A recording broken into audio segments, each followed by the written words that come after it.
લોકસભા ચૂંટણી પ્રચાર ચરમસીમાએ છે। ભાજપ કોંગ્રેસ દ્વારા જોરશોરથી પ્રચાર ચાલી રહ્યો છે। ભાજપ અધ્યક્ષ અમિત શાહે છોટાઉદેપુરના બોડેલીમાં સભા ગજવી હતી। અમિત શાહે કોંગ્રેસ પર ચાબખા માર્યા। અમિત શાહે કહ્યું કે 55 વર્ષમાં કોંગ્રેસે કંઈ નથી કર્યું, હવે શું કરવાના છે। કોંગ્રેસે માત્ર વિકાસના કામોમાં આડા આવવાનું કામ કર્યું હોવાના આક્ષેપ પણ કર્યા। તો પાકિસ્તાન સાથે કોંગ્રેસને ઈલુ ઈલુ કરવાનો આક્ષેપ પણ અમિત શાહે કર્યો। गरीबी हटावानो नारो फरीवार कांग्रेस बोले।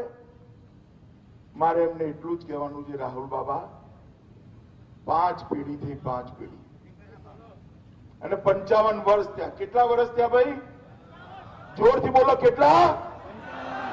5 पेढ़ी ने 55 वर्ष सुधी तमारा एक ज परिवारे आ देश पर शासन कर्युं।